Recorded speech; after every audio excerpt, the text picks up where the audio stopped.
ஏன்னா எம்ஜிஆர் அவர்கள் கட்சி ஆரம்பிச்சப்போ ஏன் அவர் ஜெயிச்சதுக்கு அப்புறம் கூட சட்டசபையில கூட ஏதோ ஒரு நடிகர் கட்சி வந்திருக்குதான், ஏதோ ஒரு புதிய கட்சி வந்திருக்குது, புரட்சி தலைவர்னு ஒருத்தர் வந்து இப்படியெல்லாம் கேலியும் கிண்டலும்.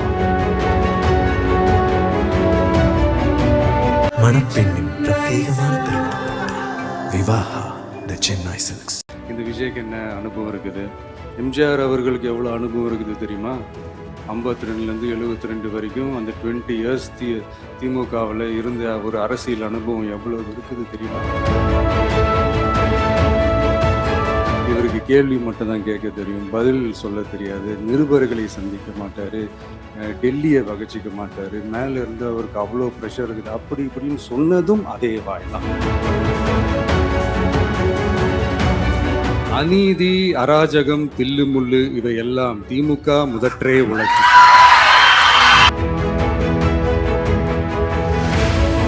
கருத்து கணிப்பு அதுல நிறைய பேர் உண்மையான கருத்து கணிப்புலாம் சொல்றாங்க, அதையும் நான் தப்பு சொல்லலை. சில பேர் கடுப்புல விட்ட கணிப்பாகவும் இருக்குது.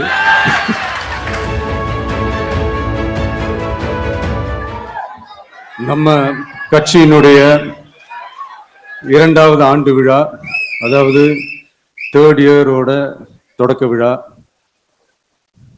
இன்னைக்கு தமிழ்நாட்டில் ஒரு மிகப்பெரிய ஒரு கட்சியா நம்ம வளர்ந்து இருக்கிறோம் அப்படின்னா அது உங்களால தான்.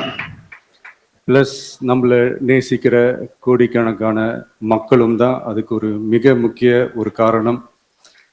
நீங்க தான் என்னுடைய ஒரு மிகப்பெரிய ஒரு பலம். உங்களை நம்பிதான் நானும் நம்ம கட்சியும் இருக்கிறோம். இதை நான் சொல்லிதான் உங்களுக்கு தெரியணும்னு அவசியம் இல்லை, இது உங்க எல்லாருக்குமே நல்லா தெரியும். அதனால இன்னைக்கு உங்க எல்லாருக்கும், நம்ம கட்சியில் இருக்கிற தோழர்களுக்கும் தொண்டர்களுக்கும், இந்த கட்சியினுடைய ஒரு தலைமை தொண்டனான என்னுடைய வாழ்த்துக்களும் நன்றிகளும்.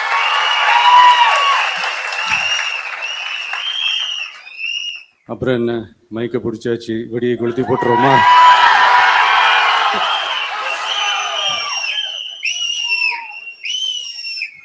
(1977) ஜூன் மாதம் நினைக்கிறேன், ஜூன் மாதத்தில் புரட்சி தலைவர் எம்ஜிஆர் அவர்கள் ரேடியோவில் ஒரு பேட்டி ஒன்று கொடுத்தாங்க. அதில் பேசும்போது சொன்னாங்க, பேரறிஞர் அண்ணா அவர்கள் இருந்த இடத்தில் இப்படிப்பட்டவர்களும் அமர்கின்ற ஒரு நிலைமை ஏற்பட்டுச்சேன்னு எண்ணி எண்ணி கண்ணீர் வடித்தேன். அன்னைக்கு அந்த கண்ணீரை துடைக்க ஆரம்பிச்ச இயக்கம் தான் அண்ணா திராவிட முன்னேற்ற கழகம்னு சொன்னார். அதே மாதிரி 2017க்கு அப்புறம் 2021க்கு அப்புறம் தமிழ்நாட்டுடைய நிலைமையை பற்றி யோசிச்சு பார்த்த நம்ம தமிழக மக்கள், காமராஜர் அவர்கள் இருந்த இடத்தில், அண்ணா அவர்கள் இருந்த இடத்தில், எம்ஜிஆர் அவர்கள் இருந்த இடத்தில் இப்படிப்பட்டவர்களும் அமர்கின்ற ஒரு நிலைமை ஏற்பட்டுருச்சேன்னு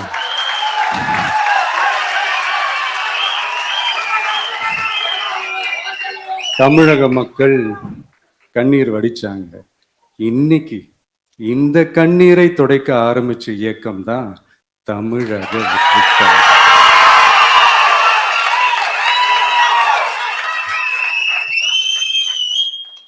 இப்படியெல்லாம் நம்ம பேசுறதுனால கண்டிப்பா சில பேர் கொந்தளிப்பாங்க.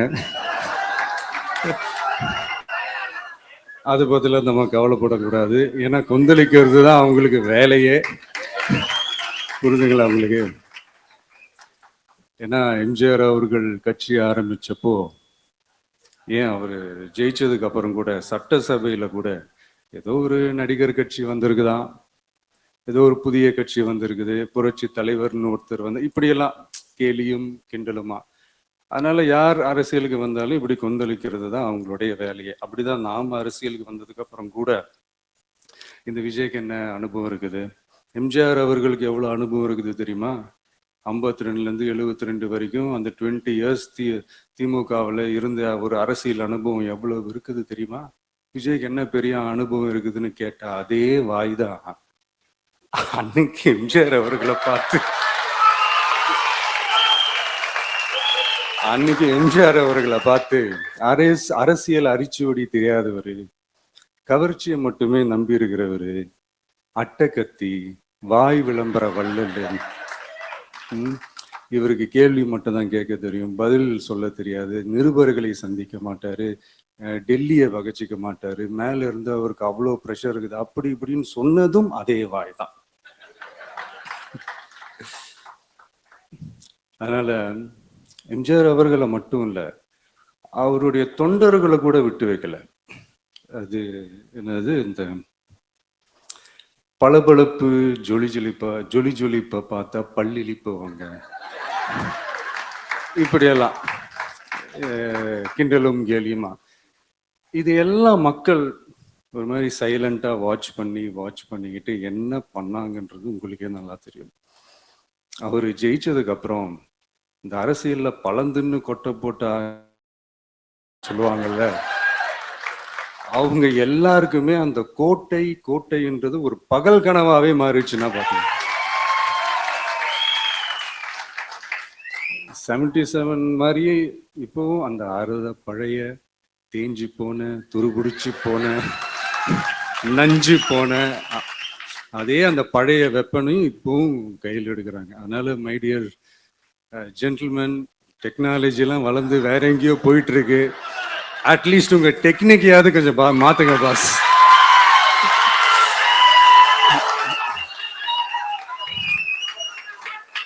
காமராஜர் அவர்களையும் விட்டு வைக்கல. அவருக்கு இலக்கியம்னா என்ன தெரியும், அவரு மாபெரும் புலவர், அந்த புலவர் இந்த புலவர், அவரை பத்தியும் கிண்டலும் கேலியுமா. அதான் முன்னாடியே சொன்ன மாதிரி யாரு எதிர்த்து நின்னாலும் அவங்கள கொந்தளிக்கிறது தான் அவங்களுடைய வேலையே. ஸோ இப்படி அவங்க பண்ற தப்பெல்லாம் நம்ம எடுத்து சொன்னா, அவங்க பண்ற அட்ராசிட்டியை பத்தி நம்ம எடுத்து சொன்னா, அவங்க பண்ற அந்த ஊழலை பத்தி தான் நம்ம எடுத்து சொன்னோம். முக்கியமா நாம அதை எடுத்து சொன்னா 50 வருஷத்துக்கு முன்னாடி இருக்கிற அதே தகர டப்பாவை எடுத்து உருட்ட ஆரம்பிச்சிருவாங்க.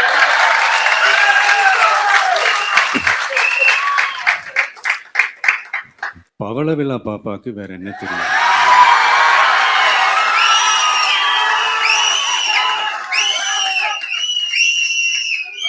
பழைய டப்பாவை உருட்டதானே தெரியும். அதுக்காக நாம அவங்க பண்ற தப்பெல்லாம் சொல்லாம வெளியே சொல்லாம இருக்க முடியுமா? சொல்லுவோம், சொல்லிக்கிட்டே இருப்போம். நம்மளை தவிர யார் அவங்கள ஏத்து நின்று கேள்வி கேட்கறது? யாருக்கு அந்த தில்லு இருக்குது?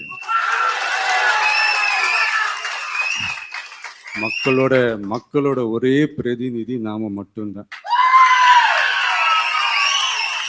ஸோ இப்படி இருக்கிற இந்த நிலைமையில இன்னைக்கு இந்த டிஜிட்டல் உலகத்துல திருவள்ளுவர் இருந்தாருன்னா இந்த தீய சக்தியை பத்தி என்ன திருக்குறள் எழுதியிருப்பாரு? ஒரு கற்பனையா, அநீதி, அராஜகம், தில்லுமுள்ளு இவை எல்லாம் திமுக முதற்றே உலகு.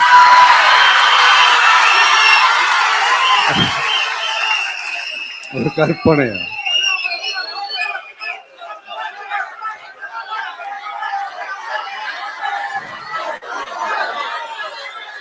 அநீதி, அராஜகம், தில்லுமுள்ளு இவை எல்லாம் திமுக முதற்றே உலகு.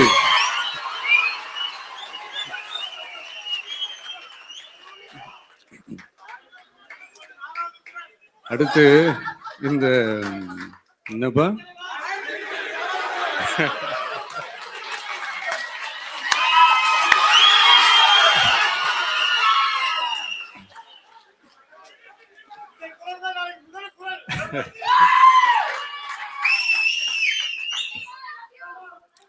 அடுத்து இந்த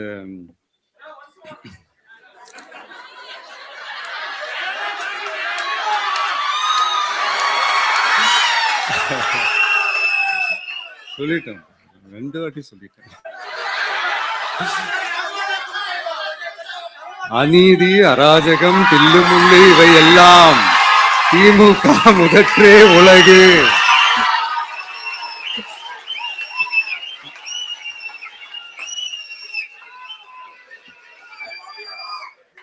அடுத்து இந்த மும்முனை போட்டி, 4 முனை போட்டி, அப்படிலாம் சொல்றாங்களே, சரி அவங்கள பொறுத்த வரைக்கும் அப்படியே இருக்கட்டும். அதுல மாபெரும் மக்கள் சக்தியா நம்ம அணி ஒரு பக்கம், அடுத்து திமுக தலைமையில் மற்ற கூட்டணி கட்சிகள் ஒரு பக்கம், அடுத்து பாஜக தலைமையில் மற்றும் பலர்.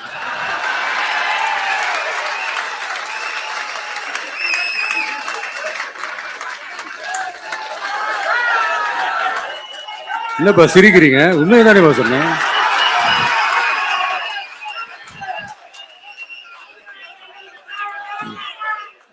ஸோ இப்படி எத்தனை சக்திகள் எத்தனை பேர் வந்தாலும் திமுகவை வீழ்த்துறதுக்கு மாபெரும் மக்கள் சக்தியான நம்மளால மட்டும்தான் முடியும். நம்ம டிவிகேவால மட்டும்தான் முடியும். ஸோ இப்படி இருக்கிற இந்த நிலைமையில ஏய் விஜய் வீட்டு விட்டு வெளியே வா, ஏய் விஜய் வீட்டு விட்டு வெளியே வா, இப்படியெல்லாம் கேட்கும் போது எனக்கு எப்படி அது தோணுதுன்னா, ஐயோ இவங்க ஒவ்வொரு வீட்டுல இருக்கிற ஒவ்வொரு விஜயும் இவங்க கூப்பிடுற மாதிரியே எனக்கு தோணுது.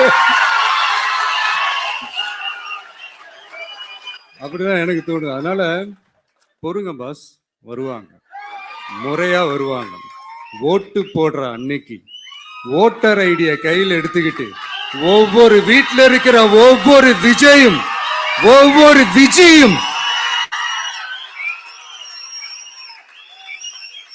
பூத்து பூத்தா காலையிலே வந்து நிப்பாங்க பாருங்க. அன்னைக்கு தெரியும் பாருங்க, ஏண்டா இந்த விஜய கூப்பிட்டோம்னு.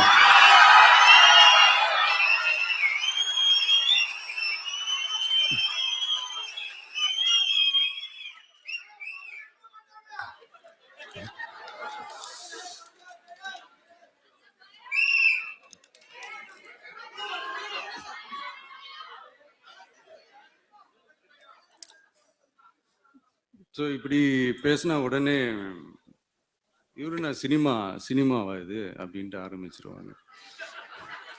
நான் சினிமா விட்டாலும் நீங்க சினிமா விட மாட்டேங்கிறீங்களேப்பா.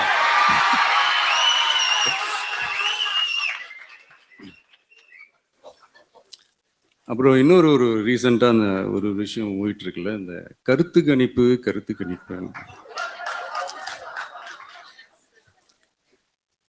அதுல நிறைய பேர் உண்மையான கருத்து கணிப்புலாம் சொல்றாங்க. அதையும் நான் தப்பு சொல்லலை. சில பேர் கடுப்புல விட்ட கணிப்பாகவும் இருக்குது, அதையும் நான் தப்பு சொல்லலை. இந்த கடுப்புல விட்ட கணிப்பாளர்களுக்கு நான் சொல்லிக்கிறது என்னன்னா, ஒவ்வொரு ஊரா தெருவா வீடு வீடா போய் நீங்க அந்த கருத்து கணிப்பு எடுத்து பாருங்க. ஒவ்வொரு வீட்லயும் டிவிக்கு இருக்கிறத நீங்க பார்ப்பீங்க.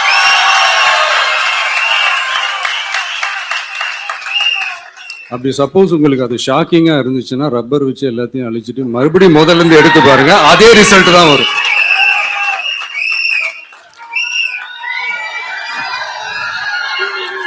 இது என்னப்பா லாஜிக்கு, அது எப்படி எல்லார் வீட்லயும் டிவிக்கு இருக்கும் அப்படின்னு நீங்க கேட்டீங்கன்னா, ஒரு சின்ன சாம்பிளுக்கு ஒரு சின்ன டெஸ்ட் ஒன்று பண்ணி பாருங்களேன். நம்ம சிஎம் சார் இருக்காங்கல்ல, ஸ்டாலின் சார்,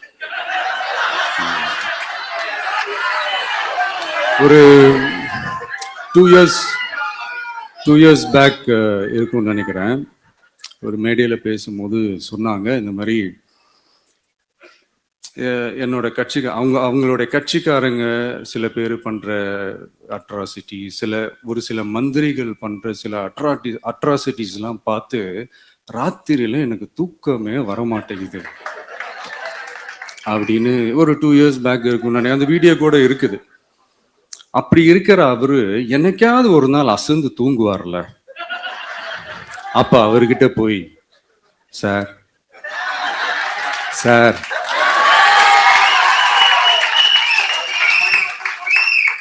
எந்த சின்னத்துக்கு சார் ஓட்டு போடுவீங்க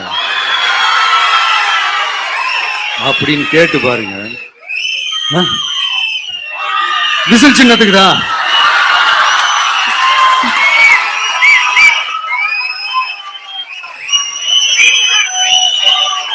தூக்கத்துல இப்படி டப்புன்னு எழுப்பி கேட்டா டப்புன்னு உண்மையை போட்டு உடைச்சிருவாங்க. அதுக்கு சொன்ன அப்படி இருக்கிற இந்த நிலைமையில டிவிக்கு வந்து சிட்டில தான் இருக்குது, டவுன்ல தான் இருக்குது, வில்லேஜ் சைட்லலாம் இல்லை அப்படின்னு சொல்றவங்களுக்கு இந்த மாதிரி சில டெஸ்ட் எல்லாம் பண்ணி பாருங்க. தெரியும்.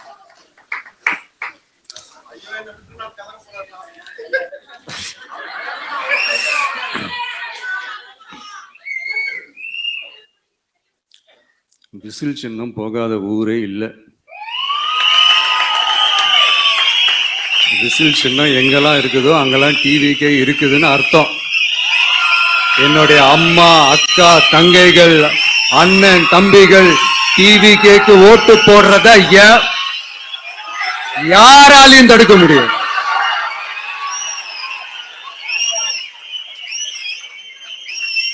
ரத்த சொந்தமா நம்மள நினைக்கிற நம்மளோட வகையராக்களை எந்த கட்சியாலையும் எவ்வளவு விலை கொடுத்தாலும் வாங்கவே முடியாது.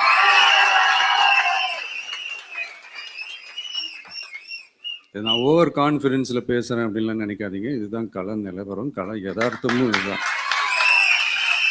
தீய சக்தியை வீழ்த்துறதுக்கு தூய சக்தியான நம்மளால மட்டும்தான் முடியும்.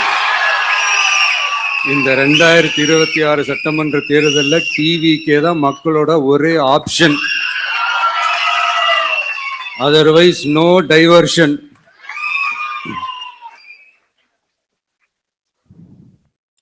இந்த டப்பா இன்ஜின், ஓட்டை இன்ஜின், எவ்வளவு இன்ஜின் வந்தாலும் டாப் இன்ஜின் நம்ம டிவிக்கே தான்ன்றதை மக்கள் ஆல்ரெடி முடிவு பண்ணிட்டாங்க. அதனால நம்மளுடைய தோழர்கள் அதை மனசுல நல்லா ஏத்திக்கிட்டு இன்னும் ஷார்ப்பா ஒர்க் பண்ணுங்க. நான் ஏற்கனவே சொன்ன மாதிரி ஒன்றியம், நகரம், பேரூர், பகுதி, கிளை எல்லா இடத்துலையும் அந்த பூத்தா அந்த நம்மளுடைய வேட்பாளர்களுக்கு ஒற்றுமையா இருந்து வேலை செய்யுங்க. நமக்கு மாபெரும் கூட்டணியான, மாபெரும் மக்கள் சக்தியான குடும்பமா நம்மளோட இருக்கிறாங்க. இன்னொன்று, அன்னைக்கு நான் சொன்ன மாதிரி நம்மளுடைய விசில் சின்னத்துக்கு ஓட்டு போட வைக்கிறது மட்டும்தான் உங்களுடைய வேலை. மற்றதெல்லாம் மக்களோட சேர்ந்து நான் பார்த்துக்கிறேன்.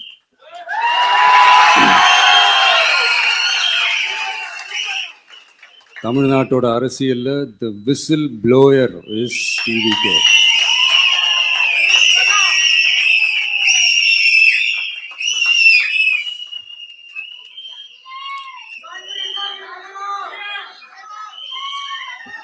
நம்ம மக்கள் இந்த விசில்ல ஊதுல இந்த தீய சக்தியும் இந்த ஊழல் சக்தியும் தெரிச்சு ஓடணும். எப்படி தெரிச்சு ஓடணும்? அன்னைக்கு சென்ட் ஜார்ஜ் கோட்டையில டிவிக்கு ஆளும் கட்சியா எழும்.